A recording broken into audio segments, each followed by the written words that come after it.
Have you ever struggled to understand the complexity of our God? How can our God be one and yet three distinct persons? By the way, if you're struggling with understanding that, you're not alone. Our God is infinite, and we have a very finite mind.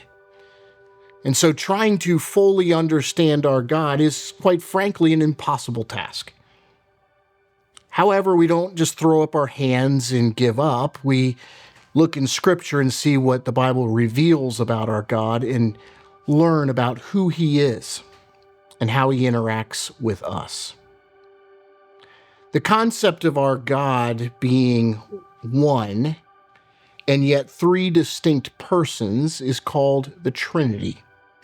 It's a huge term that has been around for centuries, and it's packed with a lot of nuances. So over the next couple of lessons, we're going to look at the concept of our God and understanding this amazing theological truth of the Trinity. The word Trinity does not appear in Scripture, yet the concept is clearly taught throughout the Bible. The term refers to one true God who eternally exists as three distinct persons: Father, Son, and Holy Spirit. Each fully God and equally God, yet there is one God, not three. If right now you're going, Andy, my mind's starting to hurt, I understand. But this doctrine is central to Christianity. It's critically important to us. While mysterious, it is not contradictory. The Trinity is not a belief in three separate gods. That's polytheism. Nor is it the belief that God merely reveals Himself in three different forms. In other words, at one time He appears as the Father, another time He appears as the Son, and another time He appears as the Holy Spirit. That's not true either. That's called modalism. The Trinity is the belief that God is one in essence and three in persons. Christians struggle with understanding and explaining the fact that our God is one and yet is also three distinct persons. And so to help our minds grasp this, many people will give illustrations. And I've heard several, but three that come to my mind are the parts of an egg. You have the shell, you have the yolk, or the yellow part, the albumin, which is a technical word for the white part of the egg. And that's an illustration of the Trinity. I've also heard the illustration of the idea of water. So the water can appear as a solid, it can appear as a liquid, and it can appear as a gas. And then another elaborate illustration that I've heard is the idea of three candles, where you light three candles, but when you put their wicks together, they make one flame. And oftentimes people will use illustrations like this to help them get their minds around the understanding of the complexity of our God. However, every illustration that I just gave you falls short by a mile, conveying the uniqueness of our God. The reason being is that our finite minds cannot fully grasp the magnitude of an infinite God. And that's not a cop-out.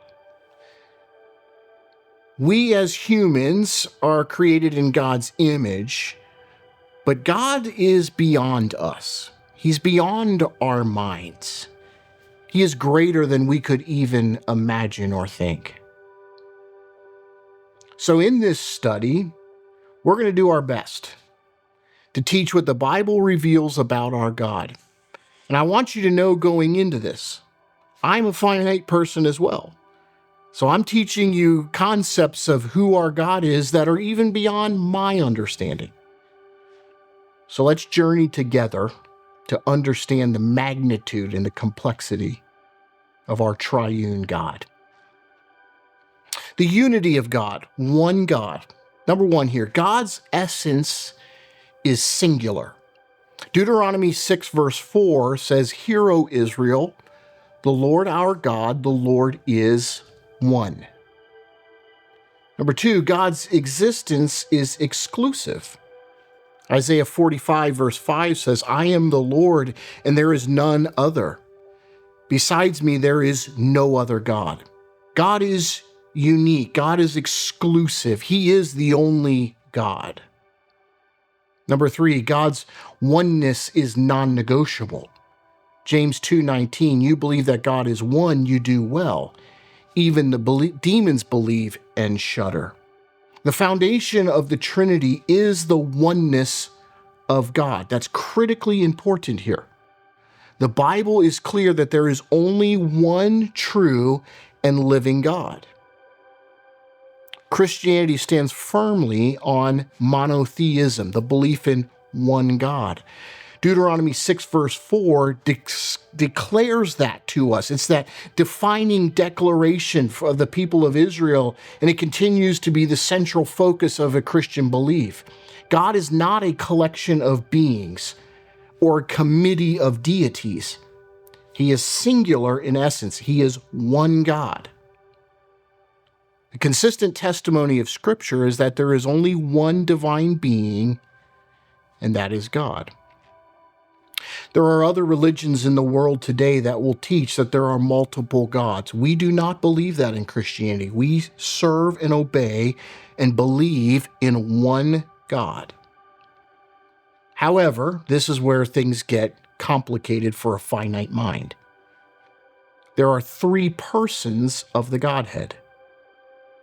Each person of the Trinity is fully God, co-equal, co-eternal, yet distinct in role and relationship. And, as I talked in the introduction, we don't believe in modes. It's not that God appeared as one of these three at times. No. God is one, yet God is distinct. And he is three distinct persons. God is one in essence. There are not three gods, but one God.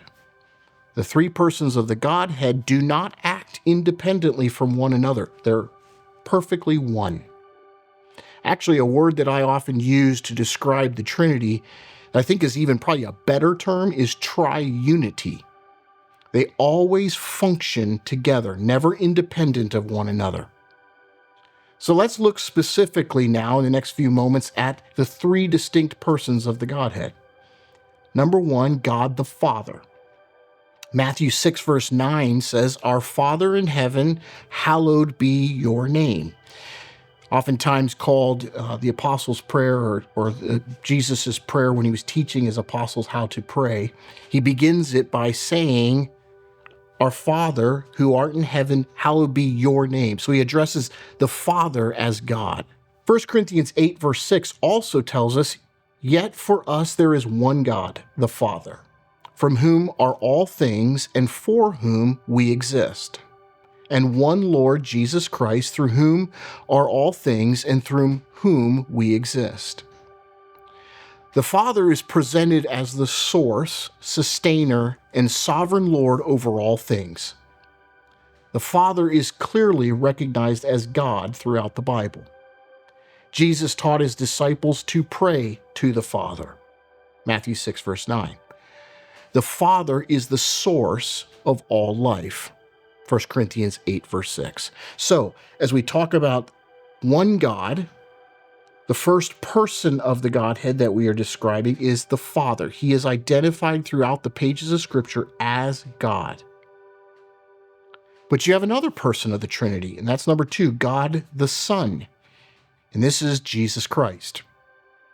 Very, very important passage to look at when we look at the essence of who Jesus Christ is John 1, verses 1 to 3, and then verse 14.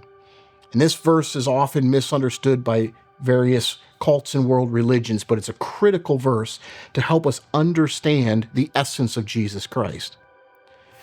In the beginning, the verse says, in the beginning was the Word, and the Word here is capitalized, that's Jesus Christ. In the beginning was the Word, Jesus, and the Word was with God, and the Word, notice this, was God. Doesn't say he became God. Doesn't say that through his life he would eventually earn the status of God. That's not what the passage says. says, in the beginning was the Word. The Word was with God, and the Word, notice this, was God. Not a God.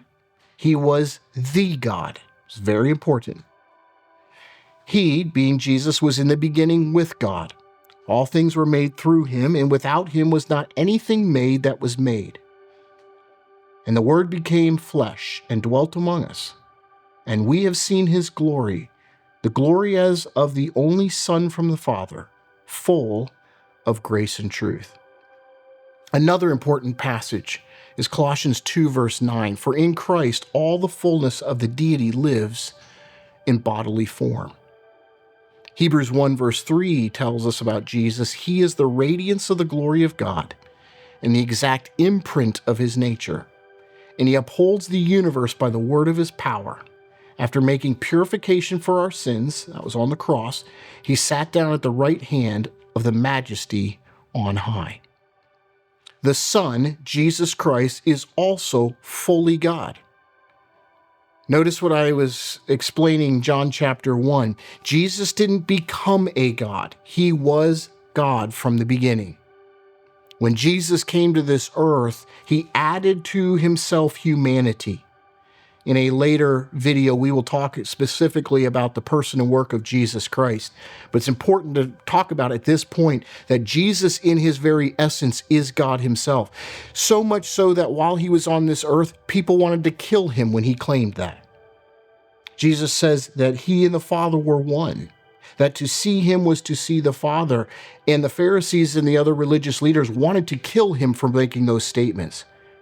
Jesus was very clear. He is fully God. This is critically important. Jesus is not just a prophet or a good teacher. He is God in the flesh. One of the names for Jesus when he came to this earth was Emmanuel, God with us. He is God in the flesh. Jesus is not a created being. He is eternally God. There's a third person of the Godhead, and that is God the Holy Spirit. In Acts chapter 5, verses 3 and 4, we read, But Peter said, Ananias, why has Satan filled your heart to lie to the Holy Spirit, and to keep back for yourself part of the proceeds of the land? While it remained unsold, did it not remain your own? And after it was sold, was it not at your disposal? Why is it that you've contrived this deed in your heart? You have not lied to man, notice this, but to God. Lying to the Holy Spirit is lying to God.